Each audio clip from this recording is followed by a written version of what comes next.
प्रकाशित वाक्य 2 अध्याय एपिस मंडली प्रति वार्ता। एपिस मंडलीर दूत निकट को लेख, से आपणा दक्षिण हस्तरे सप्त नक्षत्र धारण करती और सप्त सुवर्ण प्रदीप मध्य गमनागमन करती। से एहा कहती, आम्बे तुमर कर्म परिश्रम और धैर्य जाणु, पुणी तुम्बे जे दुष्ट मानकर क्रिया सही न पार, आउ झील मैंने आपण आपण को प्रेरित बोली कहती किंतु प्रकृति में प्रेरित नुहंती, सेमानंकु परीक्षा करी मिथ्यावादी बोली चिन्हिअछ। पुणी धैर्य धरी आम नाम सकाशे कष्ट सही अछ और क्लांत होई नाह, एहा मध्य आमे जाणु। तथापि तुम विरुद्ध रे आमर एई कथा अछि, तुम्बे अपना आद्य प्रेम परित्याग करुअछ। एणु ଯେଉଁଠାରୁ ତୁମର ପତନ ହୋଇଅଛି ତାହା ସ୍ମରଣ କରି ମନ ପରିବର୍ତ୍ତନ କର ଓ ଆଦ୍ୟ କର୍ମ ସବୁ କର, ନହେଲେ ଯେବେ ମନ ପରିବର୍ତ୍ତନ ନ କର ତେବେ ଆମେ ତୁମ ନିକଟକୁ ଆସି ତୁମର ପ୍ରଦୀପ ସୁସ୍ଥାନରୁ ଘୁଞ୍ଚାଇ ଦେବୁ। ହେଲେ ତୁମର ଏହି ସତ୍ଗୁଣ ଅଛି ଯେ ଆମ୍ଭେ ନିକୋଲାୟତୀୟମାନଙ୍କର ଯେଉଁ ସବୁ କର୍ମ ଘୃଣା କରୁ, ତୁମ୍ଭେ ମଧ୍ୟ ସେହି ସବୁ ଗ୍ରହଣ କରୁଅଛ।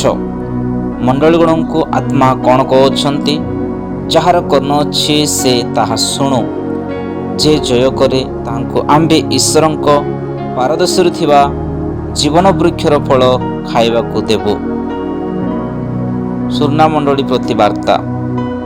ସୁର୍ଣ୍ଣା ମଣ୍ଡଳୀର ଦୂତ ନିକଟକୁ ଲେଖ, ଯେ ପ୍ରଥମ ଶେଷ, ଯେ ମୃତ୍ୟୁମାନଙ୍କୁ ପୁନର୍ଜୀବିତ ହେଲେ, ସେ ଏହା କହନ୍ତି, ଆମ୍ଭେ ତୁମର କ୍ଲେଶ ଓ ଦୀନତା ଜାଣୁ, କିନ୍ତୁ ତୁମେ ଧନବାନ। ଆଉ ଯେଉଁମାନେ ଆପଣମାନଙ୍କୁ ଜିହୁଦୀ ବୋଲି କହନ୍ତି ମାତ୍ର ପ୍ରକୃତରେ ଜିହୁଦୀ ନୁହନ୍ତି ବର ଶୈତାନର ଦଳ, ସେମାନଙ୍କର ନିନ୍ଦା ମଧ୍ୟ ଆମେ ଜାଣୁ। ଯେଉଁ ସବୁ ଦୁଃଖ ଭୋଗ କରିବାକୁ ଯାଉଅଛ ସେହି ସବୁଙ୍କୁ ଭୟ କର ନାହିଁ।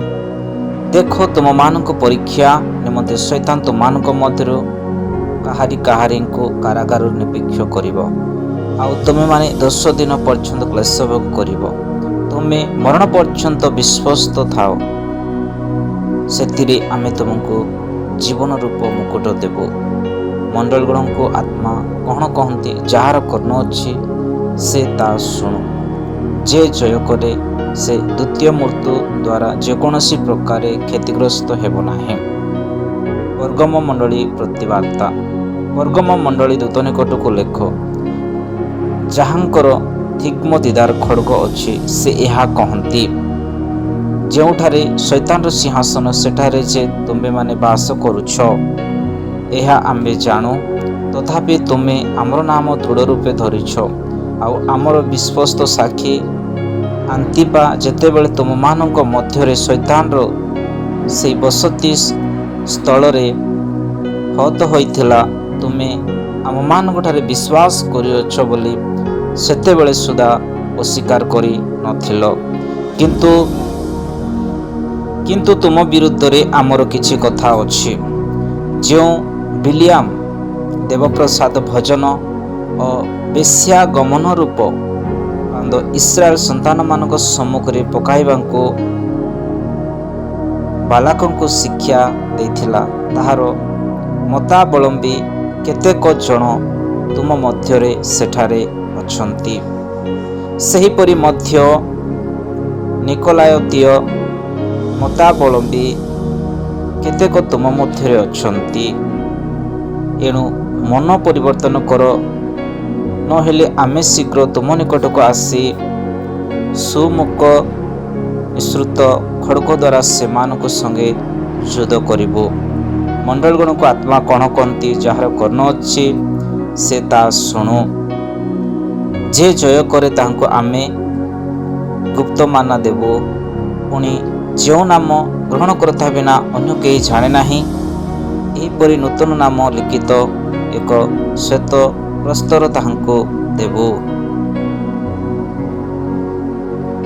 ତିଉତିରା ମଣ୍ଡଳୀ ପ୍ରତି ବାର୍ତ୍ତା।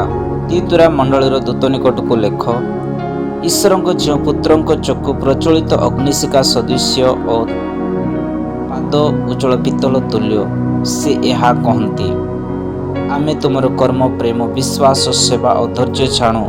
ତୁମର ବର୍ତ୍ତମାନ କର୍ମ ତୁମର ପୂର୍ବ କର୍ମଗୁଡ଼ିକ ଅପେକ୍ଷା ଯେ ଅଧିକ, ଏହା ମଧ୍ୟ ଆମେ ଜାଣୁ। ତଥାପି ତୁମ ବିରୁଦ୍ଧରେ ଆମର ଏଇ କଥା ଅଛି,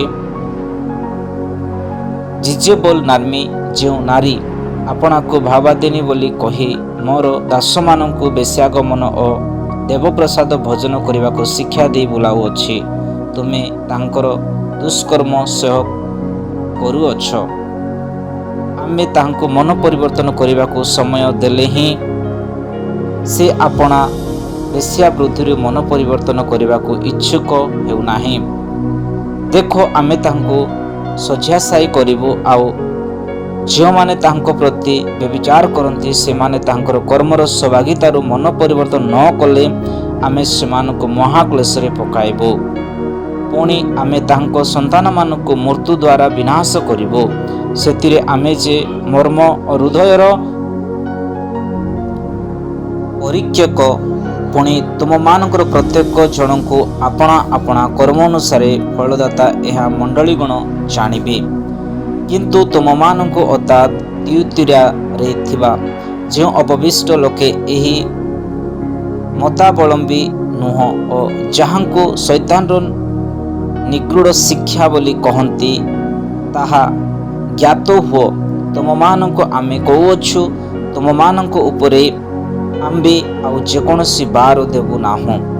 ଯେତେବେଳେ ତୁମମାନଙ୍କଠାରେ ଯାହା ଅଛି ତାହା ଆମ ଆଗମନ ପର୍ଯ୍ୟନ୍ତ ଦୃଢ଼ ରୂପେ ଧରି ରଖ, ଯେ ଜୟ କରି ଓ ଶେଷ ପର୍ଯ୍ୟନ୍ତ ଆମର କର୍ମ କରି ଆମେ ଯେପରି ଆମର ପିତାଙ୍କଠାରୁ କ୍ଷମତା ପ୍ରାପ୍ତ ହୋଇଅଛୁ, ତାହାଙ୍କୁ ମଧ୍ୟ ସେହିପରି ସମସ୍ତ ଜାତି ଉପରେ କ୍ଷମତା ଦେବୁ। ସେ ସେମାନଙ୍କୁ ଲୌହଦଣ୍ଡ ଦ୍ୱାରା ଶାସନ କରିବେ, ଆଉ ସେମାନେ କୁମ୍ଭକାରର ପାତ୍ର ପରି ଖଣ୍ଡ ଖଣ୍ଡ ହେବେ। ପୁଣି ଆମେ ତାଙ୍କୁ ପ୍ରବାହୀ ତାରା ଦେବୁ। ମଣ୍ଡଳୀଗଣକୁ ଆତ୍ମା କ'ଣ କହନ୍ତି, ଯାହାର କର୍ଣ୍ଣ ଅଛି ସେ ତା ଶୁଣୁ। ଦ୍ୱିତୀୟ ଅଧ୍ୟାୟ। ସାର୍ଦି ମଣ୍ଡଳୀ ପ୍ରତିବାର୍ତ୍ତା। ସାର୍ଦି ମଣ୍ଡଳୀର ଦୂତ ନିକଟକୁ ଲେଖ, ଯେ ଈଶ୍ୱରଙ୍କ ସପ୍ତ ଆତ୍ମା ଓ ସପ୍ତ ନକ୍ଷତ୍ର ଧାରଣ କରନ୍ତି, ସେ ଏହା କହନ୍ତି, ଆମେ ତୁମର କର୍ମ ଜାଣୁ। ତୁମ ନାମରେ ଜୀବିତ, ମାତ୍ର ପ୍ରକୃତରେ ମୃତ୍ୟୁ। ଜାଗ୍ରତ ହୁଅ, ପୁଣି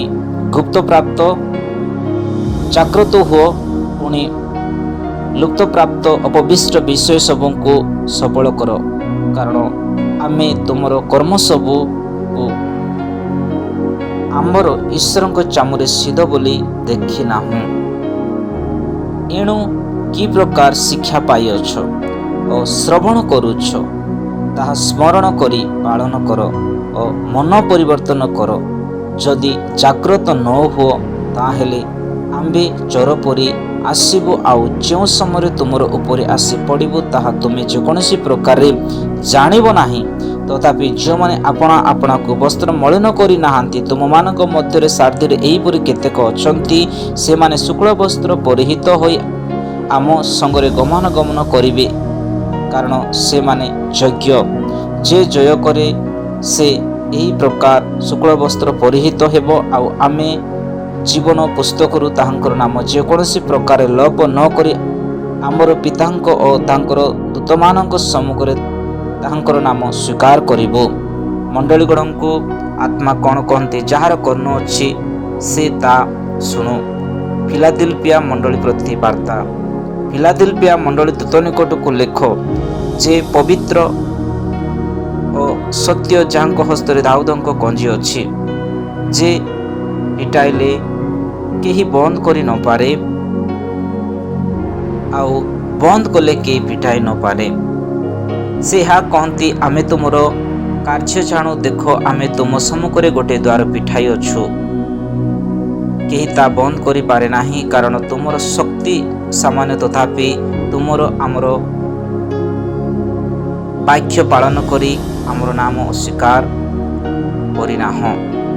ଦେଖ, ଯେଉଁମାନେ ଯିହୁଦୀ ନୁହନ୍ତି କିନ୍ତୁ ମିଥ୍ୟାରେ ଆପଣମାନଙ୍କୁ ଜିଉତି ବୋଲି କହନ୍ତି। ଏହିପରି ଶୈତାନର ଦଳ ଲୋକମାନଙ୍କୁ ଆମେ ଆଣି ତୁମର ଚରଣ ତଳେ ପ୍ରଣାମ କରାଇବୁ।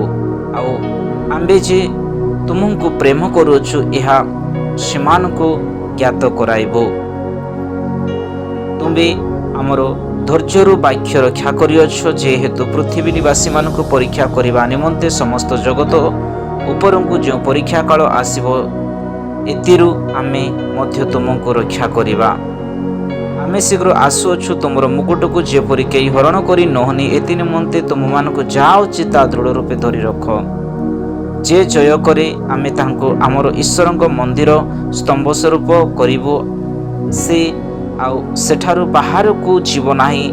ଆମେ ଆମର ଈଶ୍ୱରଙ୍କ ନାମ ଓ ସ୍ୱର୍ଗରୁ ତାହାଙ୍କଠାରୁ ଆଗତ ଯେଉଁ ନୂତନ ଜେରୁସାଲେମ ଆମର ଈଶ୍ୱରଙ୍କ ସେହି ନଗରୀର ନାମ ପୁଣି ଆମ ନିକଟରୁ ନୂତନ ନାମ ତାଙ୍କ ଉପରେ ଲେଖିବୁ। ମଣ୍ଡଳୀଗଣଙ୍କୁ ଆତ୍ମା କଣ କହନ୍ତି? ଯାହାର କର୍ଣ୍ଣ ଅଛି ସେ ତା ଶୁଣୁ। ଲାଉଦିକିଆ ମଣ୍ଡଳୀ ପ୍ରତି ବାର୍ତ୍ତା। ଲାଉଦିକିଆ ମଣ୍ଡଳୀ ଦୂତ ନିକଟକୁ ଲେଖ, ଯେ ସତ୍, ଯେ ବିଶ୍ୱସ୍ତ ଓ ସତ୍ୟ ସାକ୍ଷୀ, ଯେ ଈଶ୍ୱରଙ୍କ ଦୃଷ୍ଟିରେ ଆଦିକର୍ତ୍ତା, ସେ ଏହା କହନ୍ତି, ଆମେ ତୁମର କର୍ମ ଜାଣୁ ଓ ତୁମେ ଶୀତଳ ନୁହଁ କି ଉଷ୍ମ ହିଁ ନୁହଁ। ତୁମେ ଶୀତଳ କି ଉଷ୍ମ ହେଲେ ଭଲ ହୁଅନ୍ତା। ଏଣୁ ତୁମେ ଶୀତଳ କି ଉଷ୍ମ ନ ହୋଇ ଈଷଦୁଷ୍ମ ହେବାରୁ ଆମେ ତୁମକୁ ଆପଣା ମୁଖରୁ ଉଦ୍ଧାର କରିବାକୁ ଯାଇଅଛୁ। ତୁମେ କହୁଅଛ, ମୁଁ ଧନୀ, ମୋର ବହୁତ ସମ୍ପତ୍ତି ଅଛି, ମୋର ଯେକୌଣସି ଅଭାବ ନାହିଁ। ମାତ୍ର ତୁମେ ଯେ ଦୁର୍ଭାଗ୍ୟ, ଦିନହୀନ, ଦରିଦ୍ର, ଅନ୍ଧ, ଉଳଙ୍ଗ ଏହା ଜାଣୁନାହିଁ। ଏଣୁ ଆମେ ତୁମକୁ ଏହିପରି ପରାମର୍ଶ ଦେଇଅଛୁ, ତୁମେ ଧନୀ ହେବା ନିମନ୍ତେ ଅଗ୍ନିରେ ପରିଷ୍କୃତ ସୁବର୍ଣ୍ଣ ଆଉ ତୁମ ଉଳଙ୍ଗତାର ଲଜ୍ଜା ଯେପରି ପ୍ରକାଶିତ ନୁହେଁ, ଏଥିପାଇଁ ପରିଧାନ କରିବା ପାଇଁ ଶୁକ୍ଳ ବସ୍ତ୍ର, ପୁଣି ଦୃଷ୍ଟି ପାଇବା ନିମନ୍ତେ ଚକ୍ଷୁରେ ଲେପନ କରିବା ପାଇଁ ଅଞ୍ଜନ ଆମ ନିକଟକୁ କିଣ। ଆମ୍ଭେ ଯେତେ ଲୋକଙ୍କୁ ଭଲ ପାଉ, ସେମାନଙ୍କୁ ଅନୁଯୋଗ ଓ ଶାସନ କରିଥାଉ। ଅତଏବ ଉଦ୍ଯୋଗ ହୋଇ ମନ ପରିବର୍ତ୍ତନ କର। ଦେଖ, ଆମେ ଦ୍ୱାର ନିକଟରେ ଠିଆ ହୋଇଅଛୁ। ଠିଆ ହୋଇ ଆଘାତ କରୁଅଛୁ। ଯଦି କେହି ଆମର ସ୍ୱର ଶୁଣି ଦ୍ୱାର ଫିଟାଇବ, ତାହେଲେ ଆମେ ପ୍ରବେଶ କରି ତାହା ନିକଟକୁ ଯିବୁ। ପୁଣି ଆମେ ତାହା ସହିତ ଭୋଜନ କରିବୁ ଓ ସେ ଆମ ସହିତ ଭୋଜନ କରିବ। ଆମ୍ଭେ ଯେପରି ଜୟ କରି ଆମର ପିତାଙ୍କ ସହିତ ତାଙ୍କ ସିଂହାସନରେ ବସିଅଛୁ, ସେହିପରି ଯେ ଜୟ କରେ ଆମେ ତାହାଙ୍କୁ ଆମ ସହିତ ଆମର ସିଂହାସନରେ ବସିବାକୁ ଦେବୁ। ମଣ୍ଡଳୀଗଣଙ୍କୁ ଆତ୍ମା କଣ କହନ୍ତି? ଯାହାର କର୍ଣ୍ଣ ଅଛି ସେ ତା ଶୁଣୁ। ଏ ବାକ୍ୟ ପ୍ରତି ପ୍ରଭୁ ଆଶୀର୍ବାଦ କରନ୍ତୁ।